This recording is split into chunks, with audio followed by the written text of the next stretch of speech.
प्रेक्षकांनो, आज त्यांनी अतिशय सुरेख रिव्ह्यू दाखवलाय, अगदी सुरेख. आणि आज नेमका मला सांगायला उशीर झाला तुम्हाला, पण असो पूर्ण डिटेल ऐका.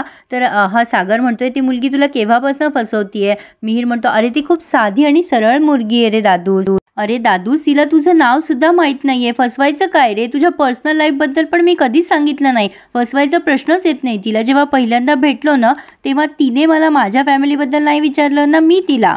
अरे मला अंदाज पण नव्हता असं काही होईल. तू तरी विश्वास ठेव रे. अरे तुझ्याशी कधी खोटं बोललोय का मी दादूस? सागर म्हणतो, माणसं प्रेमात पडले ना की जास्ती खोटं बोलायला लागतात. तुझ्यापेक्षा जास्ती जग बघितलंय रे मी. मिहीर उत्तर देतो, माझं जग जर फक्त मिहिकाच असेल तर? अरे दादूस, मी तिच्यावर खूप प्रेम करतो रे. मी नाही राहू शकत तिच्याशिवाय. हे बघ दादूस, ती खूप चांगली मुलगी आहे रे. ती खूप जीव लावेल आपल्या सगळ्यांना. म्हणूनच तर आपल्या सगळ्या घराच्या चालीरीती ती समजून घ्यायला तयार झाली होती. माधवीताई अतिशय सुंदर बोलल्या तर प्रेक्षकांनो. त्या म्हणतात, सगळ्या जगात शोधून तुला हाच पोरगा सापडला का? मी का म्हणते, तुला प्रॉब्लेम काय मिहीरशी? माधवीताई म्हणतात, प्रॉब्लेम हा आहे ना की तो त्या घरातला आहे. इथेच तर पहिली फुली आहे ना. तो मुलगा तुझ्यासाठी चांगला आहे ना त्याच्या घरचे. काय मयुरेश, काय म्हणणं आहे तुमचं? तेव्हा ते मयुरेश म्हणतात, नाण्याच्या दोन बाजू असतात ना.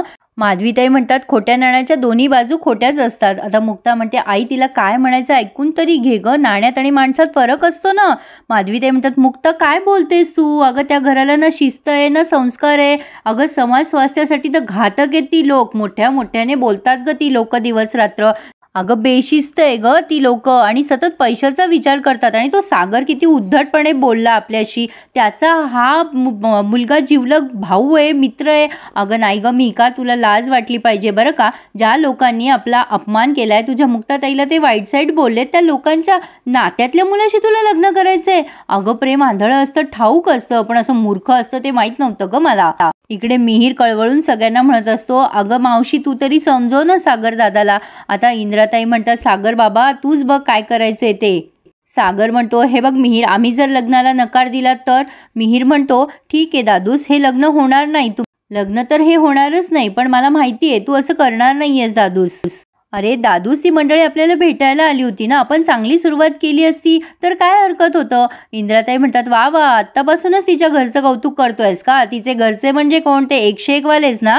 आता तू एवढं करतोयस, उद्या लगीन झाल्यावर तर आमच्याशी संबंध तोडशील तू. अरे बाबा, एवढा कसा बोला रे तू?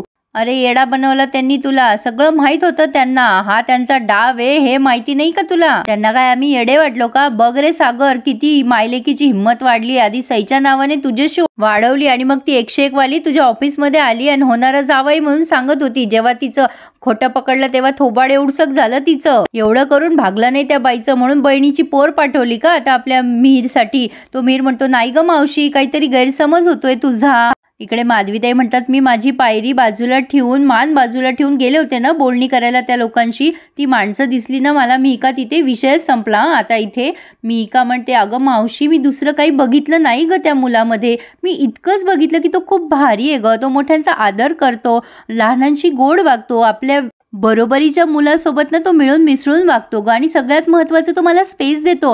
रिलेशनशिपमध्ये याहून जास्ती काय हवं असतं ग? तो माझी काळजी घेईल, मी त्याच्यावर प्रेम करेल, तो जॉब करेलच, मी पण शोधेलच लवकर. आम्ही दोघं सोबत पैसे कमवू, विकेंडला पार्टी करू, मंथ एंडला शॉपिंगला जाऊ आणि इयर एंडिंगला ना एखादी फॉरेन ट्रिप करू. आणखीन काय हवंय संसारात? आता इतकं सुरेख उत्तर दिलंय प्रेक्षकांनो माधवीताईंनी. त्या म्हणतात की अगं तुला काय बोलते ते कळतंय का तू मिहिका? अगं खूप काही हवं असतं संसाराला.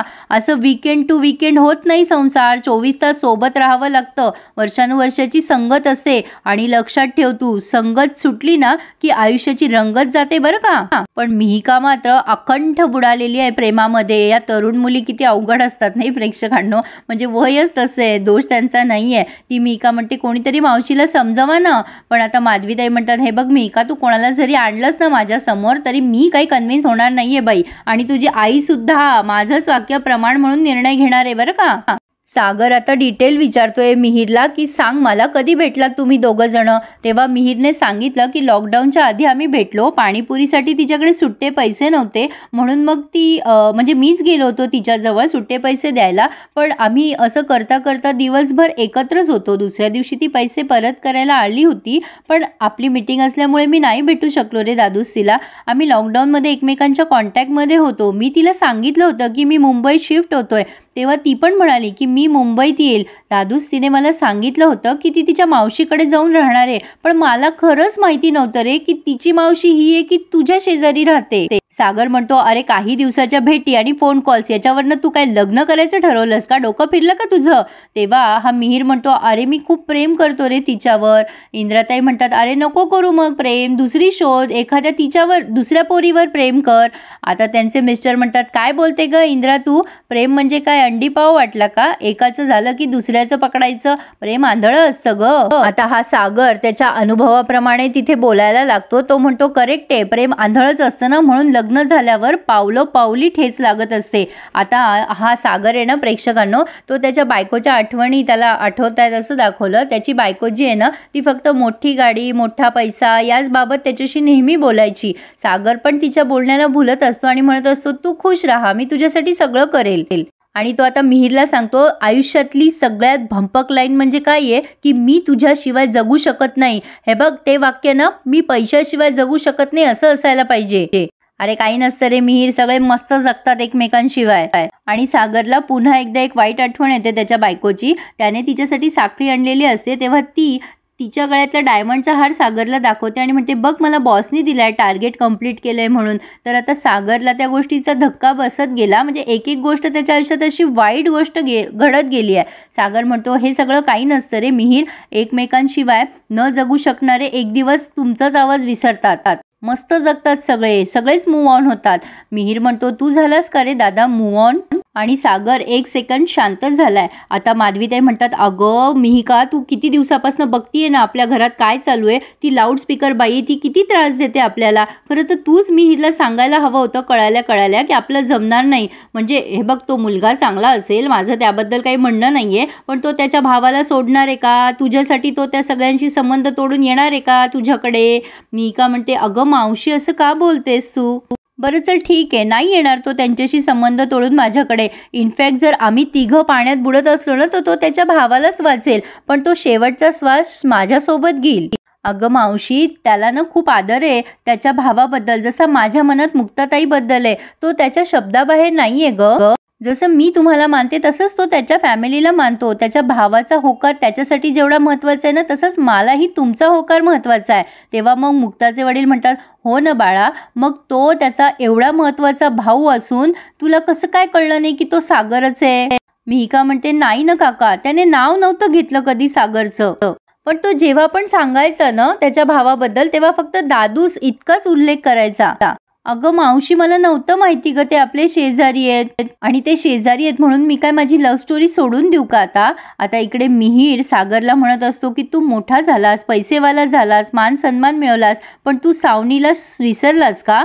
सागर ओरडतो त्याच्यावर आणि म्हणतो, मी विसरलोय तिला. तेव्हा हा म्हणतो, तू विसरला असता ना तर हसला असतास, सगळ्यांशी प्रेमाने बोलला असतास, दुसऱ्याच्या प्रेमाला आणि जगण्याला नावं नसती ठेवलीस तू दादू, सगळ्यांचे लग्न नसते मोडले. सॉरी दादूस, मी माझ्या प्रेमामुळे तुला जरा जास्तीच बोलून जातोय.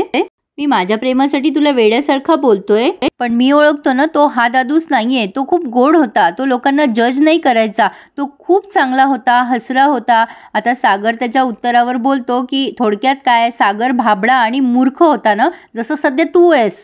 आता मुक्ता इकडे माधवीताईंना कन्व्हिन्स करत असते, अगं आई, मिहिकाची जर तयारी झाली आहे तिथे जाऊन त्यांच्या घरी राहायची, तर आपण तिला खरंच थांबू शकू का?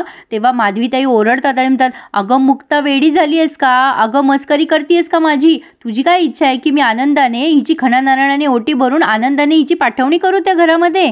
त्यांचे मिस्टर म्हणतात, शांत हो माधवी. माधवीताई म्हणतात, अरे मला काय म्हणताय तुम्ही शांत हो शांत हो? काही कळतंय का तुम्हाला? दरवेळी आपलं माधवी शांत हो. दरी दिसतीये समोर, दरी, आणि पोरीला त्यात ढकलायचंय का? आंधळ्या प्रेमाखातर ती चालली आहे त्या दिशेला, आपण जाऊ द्यायचं तिला, अडवायचं नाही का असं म्हणायचंय का मुक्ता तुला?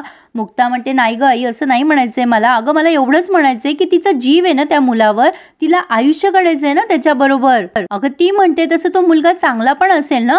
माधवीताई म्हणतात, अगं बाई खरंच की काय? मग आता काय करायचं ग मुक्ता आपण? सागर मिहीरला कळवळीने म्हणत असतो, अरे बाबा, मला ह्यामुळेच तुझी काळजी वाटतेय. मी पण तुझ्यासारखाच भोळा होतो, फुल ऑफ लाईफ, प्रामाणिक, प्रेम या भावनेने अगदी भारावून गेलेला, त्याच्यासाठी भांडणारा. अरे माझं काय झालंय कळतंय ना तुला? अरे माझाच भाऊ मला म्हणतोय की दुसऱ्याच्या लग्नाला आणि प्रेमाला मी नावं ठेवतो, मी लग्न मोडतो. अरे बाबा मी लग्न मोडत नाही, मी एक सागर कोळी तयार होण्यापासून वाचवतो लोकांना. मला प्रत्येक घरात अशी सई जन्माला यायला नकोय जिला आईचं प्रेम कधी मिळत नाही.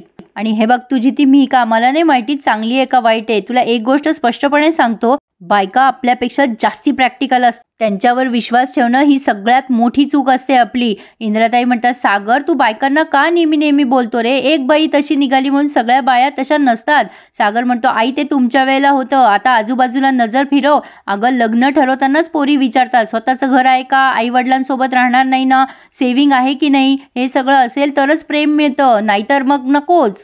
काय रे लकी, बरोबर बोलतोय ना मी? एकतर मिहीर तू त्या फॅमिलीला ओळखत नाही आणि त्यातनं हे सगळं आता असं होऊन बसलंय. आता मुक्ता इथे पुढाकार घेते आणि म्हणते आपण पहिलं पाऊल उचलायचं आणि फोन करायचा त्यांना. आता माधवीताई म्हणतात, नाही मुक्ता काही गरज नाहीये हे सगळं करायची. आता मुक्ता म्हणते, अगं आई दोघांचं प्रेम आहे एकमेकांवर, आपण समजून घ्यायला हवं ना.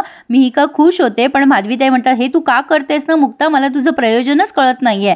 मुक्ताने आता कॉल लावलाय आणि नेमका इंद्राताईंनी उचललाय. इंद्राताई म्हणतात, मी फोन उचलते आणि इकडे मी अजून जिवंत आहे ना. आता मुक्ता तिकडनं म्हणते, मी मुक्ता बोलतीये. तेव्हा इंद्राताई म्हणतात, काय ग अजून मन भरलं नाही का तुमचं? किती त्रास देतात तू आणि तुझी आई, बघतोच आहे आम्ही तुमचे तमाशे, रोज बघतोय. त्या मुक्ताला काही तिकडनं बोलू देत नाही. आता त्या म्हणतात, आधी दात काढून कुत्रं सोडून आमच्या घरात घुसण्याचा ट्राय मारला ना, तो आम्ही ओळखला, म्हणून आता तुमच्या या बहिणीला सोडताय काय आमच्या घरात? हे बघ आमचा मिहीर काही वाऱ्यावर पडला नाहीये. जशी माझी 4 पोर आहे ना, तसा तो माझा 5वा पोरगा आहे.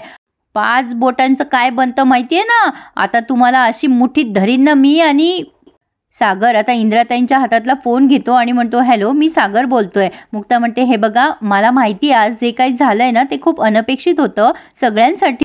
आपल्यापैकी कोणाला माहीत नव्हतं आपण अचानक असे एकमेकांसमोर येऊ. आपल्यापैकी काय या मिहिका आणि मिहीरला सुद्धा माहिती नव्हतं हो. हे बघा हे दोघं एकमेकांशी खूप अटॅच आहेत फॅमिलीशी, आणि ही गोष्ट त्यांनी मुद्दाम लपवली असेल असं मला नाही वाटत. आपण त्यांच्यावर विश्वास ठेवूयात प्लीज. सागर म्हणतो मुक्ताला, मुद्द्यावर या.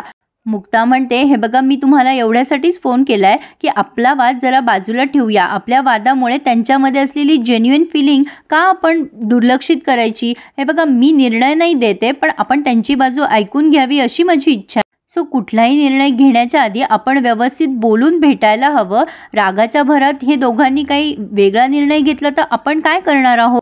हे बघा असं व्हायला नको आहे, म्हणूनच मी म्हणते भेटून आपण बोलूयात. आपल्या बिल्डिंगच्या गल्लीमध्ये एक कॉफी शॉप आहे, तिथे आपण भेटूयात. कारण आपल्या दोघांपैकी कोणाच्याही घरात आपण बसलो हा विषय बोललो तर ते शक्यच होणार नाही आहे. तेव्हा सागर तिकडनं नुसता म्हणतो. तेव्हा मुक्ता म्हणते, ठीक आहे 5-1 मिनिटात भेटूयात. आणि सागरने फोन ठेवला आणि फायनली हे इथं द्वंद्व संपलंय. प्रेक्षकांनो भरपूर डायलॉग होते आज ह्याच्यामध्ये, अतिशय सुरेख ऐकवलेत, मला तर खूप आवडला.